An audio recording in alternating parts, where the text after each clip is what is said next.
What it up mga katisoy, ngayong araw pupuntahan natin ang tinatawag nilang Little Baguio dahil sa lamig ng klima at ganda ng view. Pero dito lang yan sa Tarlac.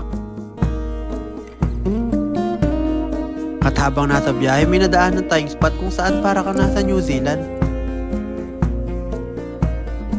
At sa bidyong to, mapapakita ko na sa inyo kung gaano kalaki ang New Clark City Stadium. Kaya tara, simulan na natin tong ride na to. Let's go!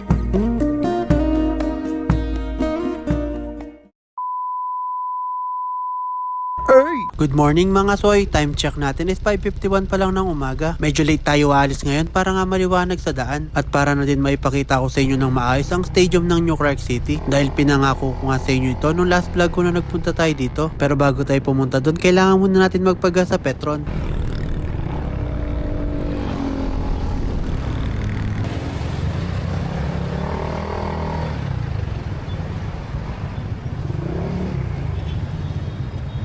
Pagdating ko ng Petron, medyo mahaba ang pila at ramdam ko na rin na tumataas ng presyo ng gas dahil nga sa dami ng nagpapagas ngayon. Ilang minuto din ako naghintay at nung ako na ang susunod sa pila, kaya pala umalis yung nasa harap ko, wala na pala silang premium gas. Wala na premium? Wala na akong premium. Sige po, thank you. Oh shit. Wala nang premium guys. Dahil walang premium dito sa Petron, lumipat muna ako sa katabing gas station. Kaso pagdating ko dito, sarado pa sila. At medyo kinakabahan ako dahil 1 bar na lang si Luna. Baka bigla tayo maubusan ng gas. At sobrang aga pa para magtulak ng motor. Ilang gas station din ang nadaanan ko pero lahat sarado pa. At ilang kilometro din bago ako nakahanap ng bukas na gas station. Hindi lang ako sigurado kung may premium sila kaya bago ako pumila, nagtanong muna ako. Boss, may premium pa? Yun guys, mayroong premium dito. Medyo mahaba lang pero okay lang. Natuwa nga ako nung nalaman kong may premium pa sila. Kaya titingnan natin kung magkano ba nga abutin sa full tank ni Luna. Pero bago yun, kailangan muna natin pumila at maghintay. Pagtapos ng ilang minuto na paghihintay, eto na, malalaman na natin kung magkano ang inabot ng full tank ni Luna. Premium po na ba? Awa, premium pa. Oy, pila! Umabot nga ng may git 400 ang babayaran natin at okay na yun, hindi ko din alam kung mataas na ba yun. Pero sana sa darating na araw kung magmahal man ng petrolyo, sana hindi ganun kataas. At sa ngayon, pwede na tayong bumiyahe ulit papunta sa Little Baguio ng Tarlac. At dito nga tayo ulit dadaan sa New Clark City para nga mabilis at makaiwas na din sa traffic. Grabe, iba talaga ang development dito, ang linis ng kalsada at ang lawak ng lugar para ka nasa ibang bansa. Lalo na kapag nagawi ka na banda dito sa New Clark City Stadium. Pero syempre, hindi pwedeng hindi natin silipin mula sa taas ang New Clark City Stadium. Ang New Clark City Stadium ay isang world-class athletic stadium sa Tarlac na itinayo para sa 2019 SEA Games. Kilala ito sa modernong disenyo, Olympic standard track at magandang tanawin ng kalikasan tulad ng Mount Arayat, isang simbolo ng modernong sport facilities ng Pilipinas.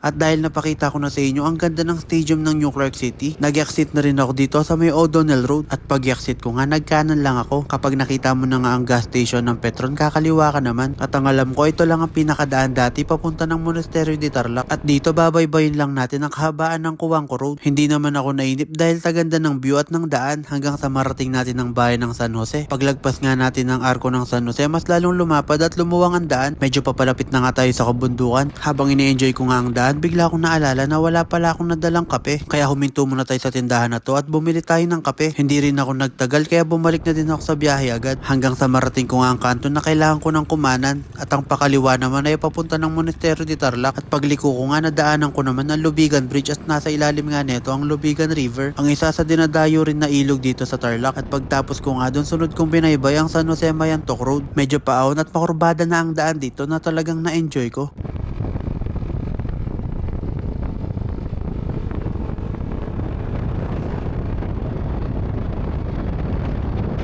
Na hindi ko namamalayan sa pagliko ko dito, narating ko na pala ang bayan ng Burgos. Habang tinatahak ko nga ang barangay Burgos, may part pala na dapat kumaliwa na ako. Pero okay lang yun dahil nga sa hindi ko napansin yun, napadpad nga ako dito sa part ng Burgos na sobrang unique ng landscape dahil may angle nga na para kang nasa New Zealand.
Masyado nga ako na-amaze dahil hindi ko akalain na nasa Tarlac lang ako. Sa part naman ng biyahe natin na to, may nadaanan din akong straight lang na daan. Hindi ko lang alam kung bakit pero parang kakaiba ang feeling ko kapag napapadaan ako sa ganitong daan.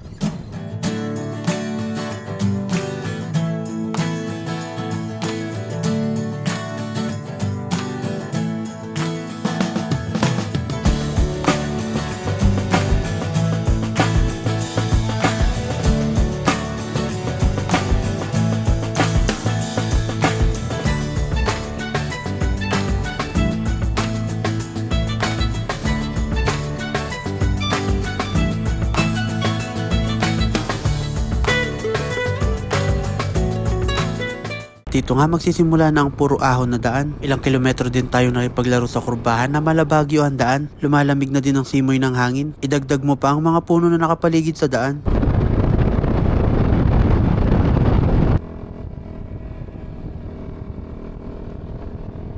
At ilang kilometro lang narating na natin ang tinatawag nilang Little Baguio ng Tarlac. Dalawa nga to na pwede natin pagtambayan. Dito yung una guys. Medyo mataas yan. Etong nauna na medyo mataas ang akyatan pero maluwag nga sa taas. At meron ding susunod dyan na hindi naman kalayuan dito. At eto nga ang madalas na pinupuntahan at tinatambayan dahil medyo mababa lang ang akyatan. Kaya tara, akyatin na natin to. Dito na tayo guys. Ito, yung medyo mababa. Yung isa kasi medyo matarik yun eh. Let's go guys, akyatin natin yan. So guys, akyatin na natin to. Tayo mag-aalmusal ngayon. May dala tayong cup noodles. Bumili tayo ng kape. Tara. Medyo matarik siya guys. Yun yun naman guys. Wow.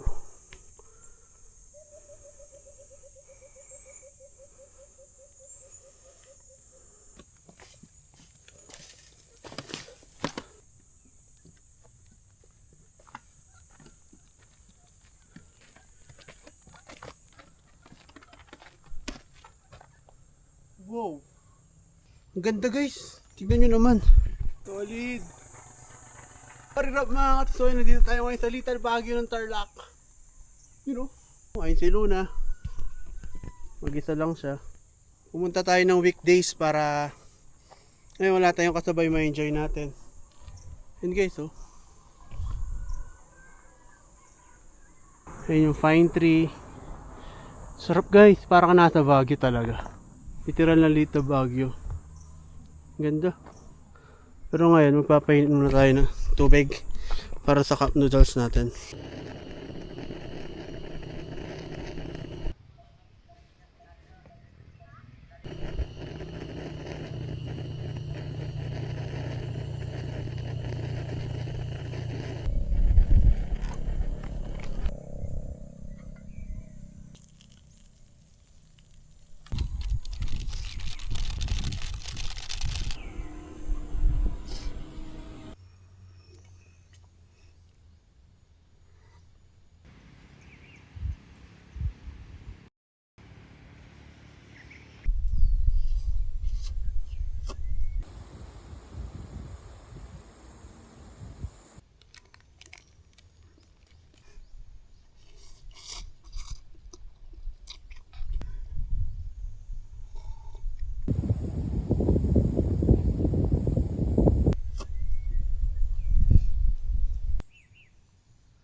Sarap.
banda rito. May pathway eh.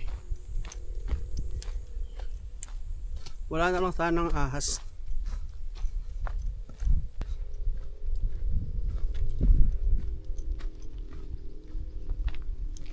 Lamig guys, maginaw din. Maraming daan ano, pangalawang daan na to. Check natin dito. Maluwag pa kasi dito guys, ayun oh.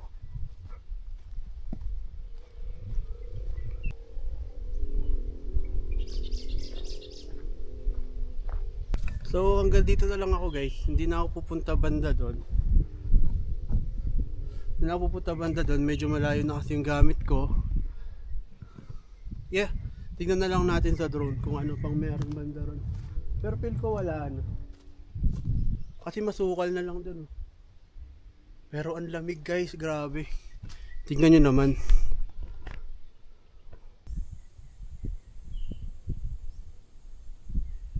Yung mga ibang nagpupunta rito, sinusunog nila yung basura nila oh. Pero yung iba, talagang iniiwan nila oh. Hindi mo talaga maiwasan. Pero kung naghahanap kayo ng papasyalan, pupuntahan, tropa, magjowa, pamilya, maganda rin to, add nyo to. Tarlac lang to, San Jose Tarlac. Sitio Tala. Ganda. Parang Baguio talaga. Sulit yung biyahe. Di mo makakalain na may ganito sa Tarlac. Yun lang, kapag pumunta kayo dito, huwag nyo naman iwan yung mga kalat nyo, dali nyo naman. Sayang yung spot eh. Binibigyan na nga tayo ng magandang spot. Dudumihan nyo pa. Diba? Pero kung pupunta kayo dito, mas maganda mga ganito, mga weekdays ganyan. Kasi weekend sigurado may mga kasabay kayo. Tulad ngayon, Monday. Early in the Monday. Tayo lang mag-isa rito, solo natin yung spot. So far, masasabi ko sa spot na to, good siya guys, ang ganda. Ang sarap niya mag-unwind. Yung konting pahinga lang. Pahinga sa syudad. May na daan. Puro usok. Dito. Grabe. Parang na-unwind ng sobra kahit ilang oras pa lang ako nandito. Siguro nasa 1 oras pa lang ata ako nandito. Pero parang yung utak ko sobrang na-refresh na eh. Wala kang ibang makikita dito. Green. Puno. Mahangin. Mas na-appreciate ko siya kasi ako lang mag-isa dito sa spot. Kaya ikaw kung medyo na-stress ka, try mo rin mag-ride. Kung wala kang motor, edi magsasakyan ka, di ba? Pumunta ka sa mga ganitong spot, try mo lang. Kasi para sa akin nakakatulong siya kapag medyo stress ka na. Unwind ka ng ganito par. Hinga ka ng konti. Ka masyado burden sa problema par. Yan, ganito lang. Tumayo ka lang sa may tapat ng bundok. Magkape ka. Di naman kailangan mahal. Magdala ka lang ng initan ng tubig, kape, noodles, kahit ano lang. Hindi mo naman kailangan ng magarang pagkain dito. Kailangan mo lang sarili mo, hirap mo sa nature. Basta kapag nandito ka, magigets mo ako par. Kasi sobrang sarap damdamin ng nature par. Tarlac lang to par. Hindi ka na maglalayo par. Madali lang din naman puntahan, nasa Google Map din siya or Waze. Search nyo lang Sitio Tala. Hindi naman kayo liligaw. Yun lang par. Tara, ligpit na tayo. Let's go.